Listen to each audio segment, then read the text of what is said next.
O Jeffrey Chiquini com a gente mais uma vez, advogado dos Kids Pretos.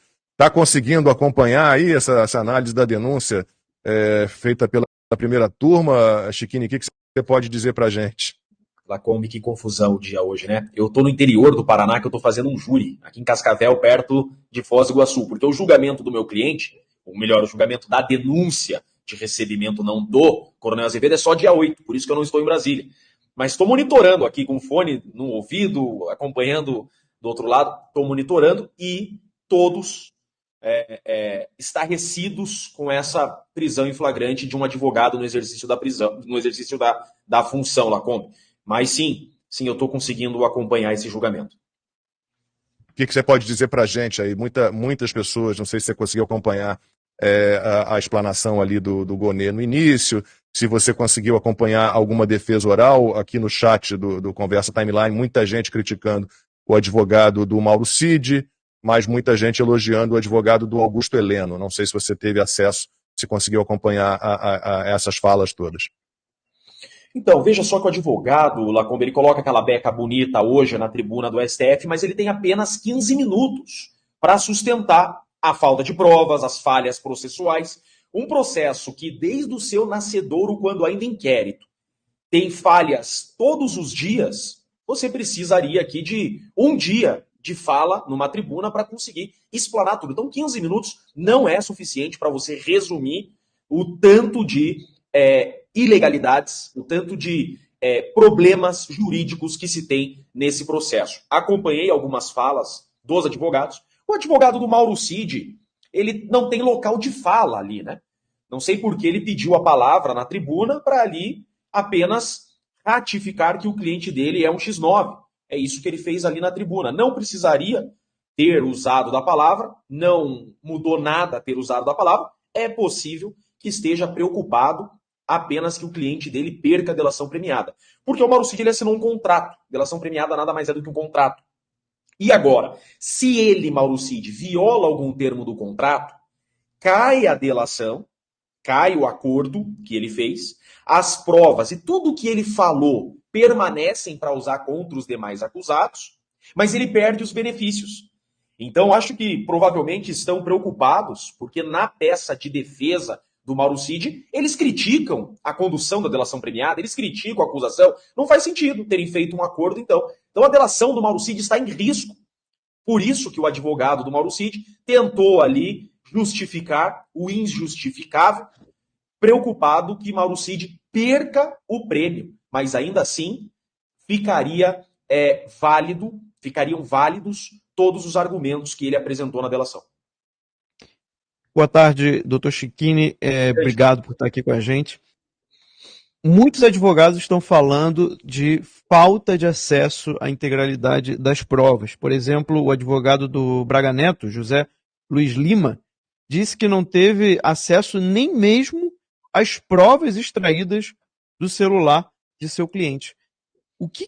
Se o direito estivesse sendo seguido, o que isso implicaria para esse processo, doutor Chiquini? Essa foi a última sustentação que eu assisti. Brilhante sustentação do advogado. Eu não tinha ideia tamanhas violações que o Braga Neto está sofrendo nas prerrogativas da sua defesa. Veja, o Braga Neto sequer foi ouvido. Você concluir uma investigação sem ouvir como último ato, como prevê a legislação, o investigado, isso não existe. Não existe uma investigação no Brasil que você não ouve o investigado. Braga Neto não foi ouvido.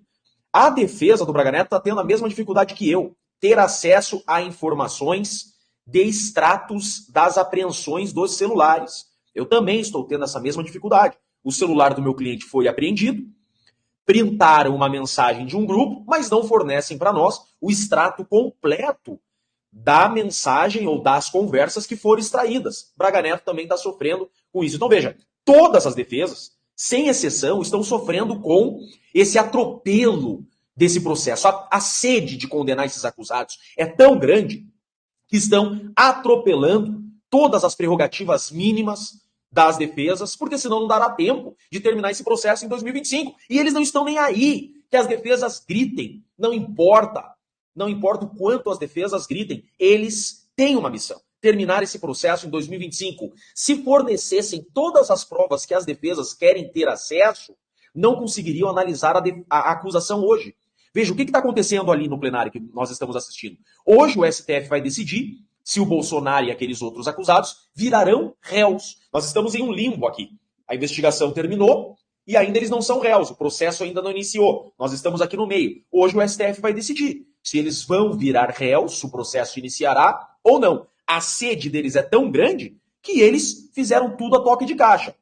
Braga Neto não foi ouvido, as defesas não tiveram acesso a herbes, a extratos de mensagens. Veja, esse julgamento de hoje, essa sessão, não poderia, Max, estar ocorrendo. Foi exatamente o que assertivamente disse o advogado do Braga Neto. Veja, como que eu vou exercer uma defesa sem ter acesso aos elementos acusatórios? Como exercer um contraditório? Ampla defesa e contraditório, que é o que os advogados estão tentando exercer naquela tribuna, significa contraditório, ter acesso a todos os elementos de acusação, ter acesso a tudo que imputam a mim e a possibilidade de refutar, rebater tudo isso. Como rebater essa acusação se a acusação tem todos os elementos e a defesa não? Esse julgamento de hoje não poderia acontecer até que tudo fosse fornecido para as defesas. Então está muito nítida toda a estratégia deles de atropelo para julgar esse caso em 2025. Como eu já disse em outra oportunidade aqui na timeline, o caso não estar no plenário já é uma amostragem de que querem velocidade.